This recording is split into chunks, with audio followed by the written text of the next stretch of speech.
Welcome back my family. आप लोग कैसे हो? आप लोग को मेरे यूट्यूब चैनल पे स्वागत है मेरे काउंटडाउन गाइस में। तो फ्रेंड्स, आज हम रिएक्शन वीडियो बनाएंगे 7 चिरन जीबी के ऊपर रिएक्शन वीडियो बनाएंगे। तो वीडियो शुरू करने से पहले सब्सक्राइब लाइक शेयर कर दीजिएगा, बेल आइकन पे क्लिक कर दीजिएगा।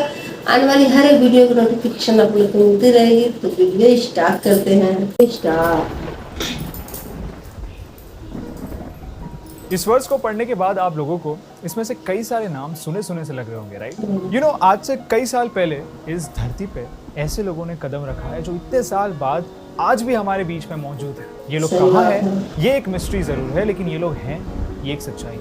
लेकिन सवाल है कि ये लोग कौन है और इन लोगों ने ऐसा क्या कर दिया जो इतने सालों से ये लोग जीते आ रहे हैं, हमारे बीच में है और हमें पता ही नहीं। तो अगर आपको इमोर्टैलिटी एज अ कॉन्सेप्ट पसंद आता है तो आज का ये वीडियो आपके लिए है। बिकॉज इस वीडियो में हम बात करेंगे ऐसे लोगों के बारे में जिन्होंने लिटरली भगवान से, देवों से वरदान पाया है अमर होने का, चिरंजीवी होने का। चिरंजीवी होने के मतलब चिरंजीवी मतलब हमेशा जीवित, जिंदा रहेंगे।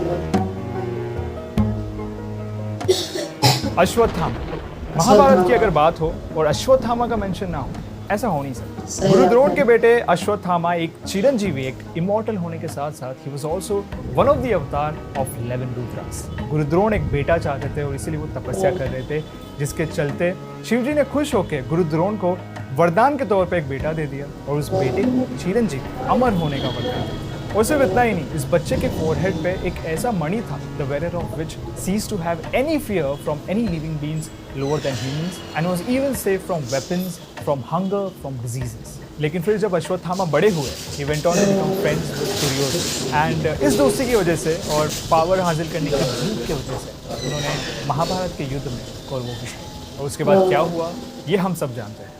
अपने इमोशंस में बह के अश्वत्थामा ने कुरुक्षेत्र वॉर में इतनी गलतियां कर दी कि कृष्ण भगवान ने उन्हें पनिश करने के लिए उनसे उनका माथे का मणि छीन लिया और उन्हें ये श्राप दे दिया कि उनका ये जख्म कभी नहीं भरेगा, उनकी पूरी बॉडी लेप्रेसी का शिकार हो जाएगी।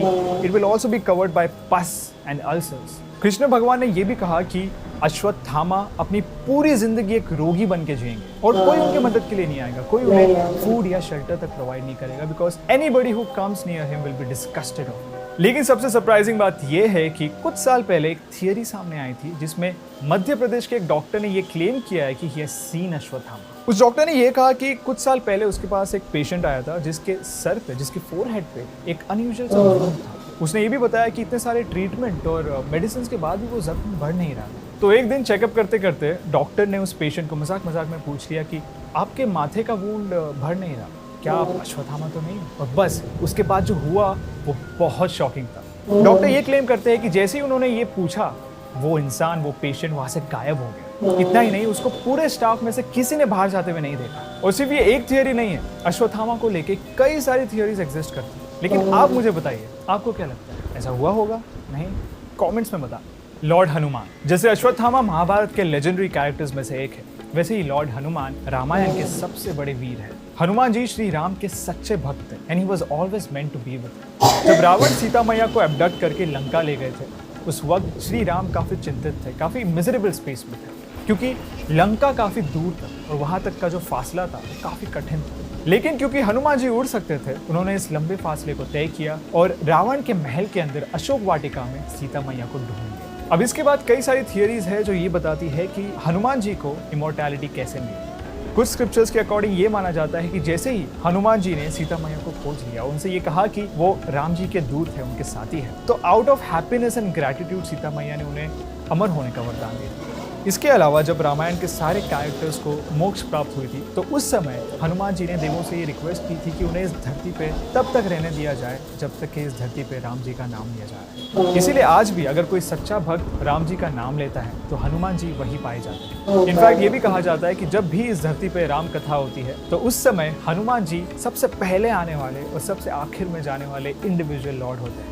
एक और थियरी है जो ये कहती है कि रावण को मार गिराने के बाद जब लोगों ने हनुमान जी से ये पूछा कि आप अपनी लॉयल्टी टुवर्ड्स राम प्रूव करें, तो उस समय हनुमान जी ने अपनी छाती चीर के सबको ये बताया कि उनके मन में, उनके हृदय में राम जी, सीता मैया और लक्ष्मण बसते हैं। इसके बाद हनुमान जी का ये प्यार देख के, लॉयल्टी देख के Shri Ram blessed him with immortality. महर्षि वेद व्यास, वैसे तो हम हर साल गुरु पूर्णिमा मनाते हैं, लेकिन क्या आप लोग जानते हैं कि Guru Purnima marks the birth anniversary of Maharshi Ved व्यास। महाभारत के ऑथर पराशर और सत्यावती के बेटे Maharshi Ved Vyas represents intelligence, wisdom and vision. और अगर आप वेद व्यास इस वर्ड को संस्कृत में ट्रांसलेट करो तो it means the one who classified the Vedas. Ved Vyas ji को विष्णु जी के मेनी ऑफ द अवतार्स में से एक माना जाता है। विष्णु पुराण में ऐसा कहा गया है कि वेद व्यास एक ऐसा टाइटल है जो हर युग में विष्णु अवतार में आए हुए वेदा कंपाइलर को दिया जाता है। आज तक इस धरती पे 28 वेद व्यासास ने जन्म लिया है and Maharshi Ved Vyas is the 24th one. ऐसा माना जाता है कि वेद व्यास जी ने 3 युगास को एक्सपीरियंस किया है। त्रेता युग जब एंड हो रहा था तब उनका जन्म हुआ, उसके बाद पूरा द्वापर युग उन्होंने विटनेस किया, उसके बाद कलयुग के कुछ इनिशियल डेज भी विटनेस किए। इसके बाद वेद व्यास जी के साथ क्या हुआ ये किसी को नहीं पता। कई लोगों का ये मानना है कि he never died, he continue to be immortal. कई लोगों का ये भी कहना है कि जो दुनिया में बुरी चीजें हैं, जो वायलेंस है, इसे देख वेद व्यास ने नॉर्थन इंडिया के किसी छोटे से गांव में जाके रहना शुरू कर दिया। वो आज भी वही है। विभीषण, आप लोगों ने ये कहावत तो सुनी होगी कि 500 उंगलियां बराबर नहीं होती। सही बात है। चलिए मैं आपको इस कहावत का रियल लाइफ एग्जाम्पल देता हूँ। रामायण के 2 फेमस भाइयों के बारे में तो आपको पता है, राइट? नहीं, मैं राम और लक्ष्मण के बारे में बात नहीं कर रहा, मैं बात कर रहा हूँ रावण और विभीषण के बारे में। इन दोनों भाइयों पे जो कहावत मैंने आपको अभी बताई ना, वो एकदम जचती है। जहाँ पे एक भाई पावर, लालच, छल कपट की वजह से बर्बाद हो गया, वही दूसरा भाई अपनी अच्छाई और सच्चाई की वजह से अमर हो गया। विभीषण रावण का छोटा भाई था और जब रावण सीता मैया को अबडक्ट करके लंका ले आया था तो वो विभीषण थे जिन्होंने सबसे पहले आवाज उठाई थी, इस एक्ट को अनएथिकल बताया था। लेकिन रावण ने उनकी एक बात नहीं सुनी। इवेंचुअली जब विभीषण को ये समझ आया कि एंड में सच्चाई की जीत होने वाली है तो उन्होंने राम जी की मदद की। उन्होंने राम जी और वानर सेना के साथ मिलकर सीता मैया को रावण के चुंगल से बचाया and he proved that you always have a choice to make the right decision. ऐसा कहा जाता है कि जब ये सब खत्म हुआ तब विभीषण को लंका का राजा घोषित किया गया and he was blessed with immortality, ताकि वो लंका के लोगों को हमेशा गाइड कर सके on loyalty, right conduct and धर्म।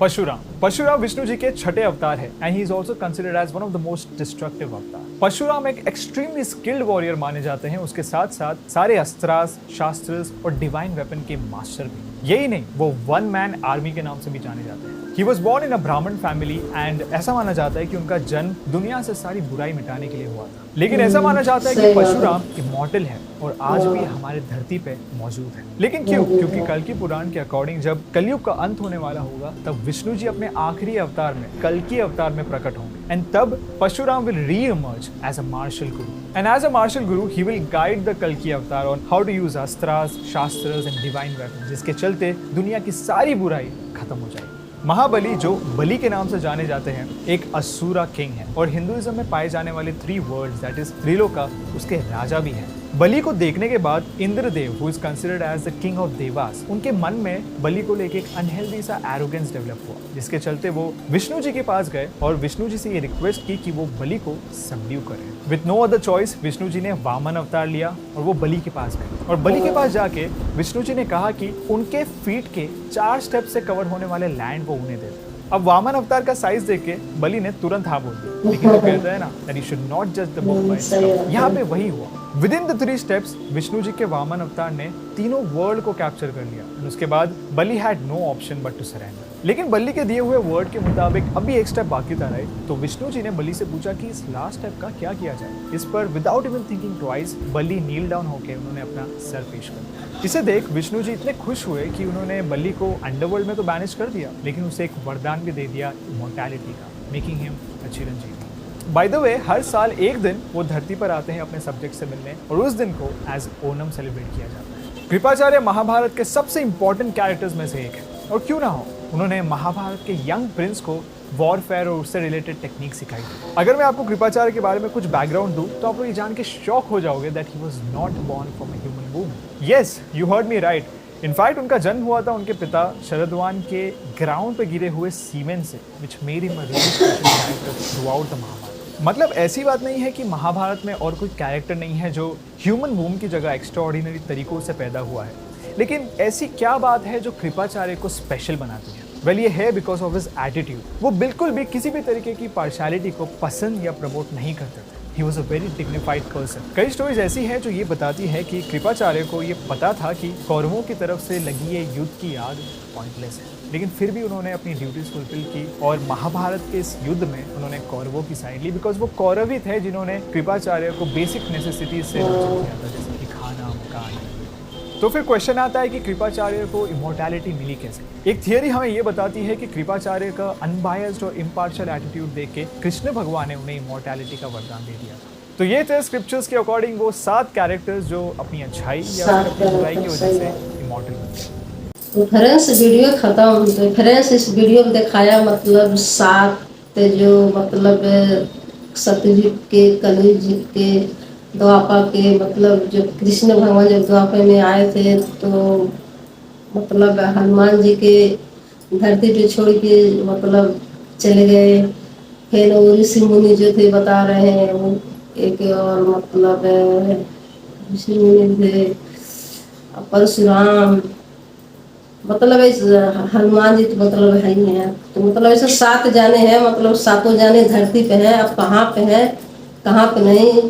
अश्वत्थामा जो था वो भी महाभारत में मतलब गौरव था, गौरव भाई जो अश्वत्थामा था वो भी मतलब धरती पे भटक रहे हैं।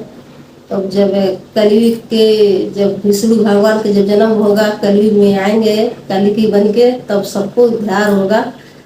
तो इस वीडियो में मतलब रहस्य बताए हैं। 7 चिरंजीवित की कहानी है, मतलब 7 लोग हैं अभी इस धरती पे पहले जमाने के।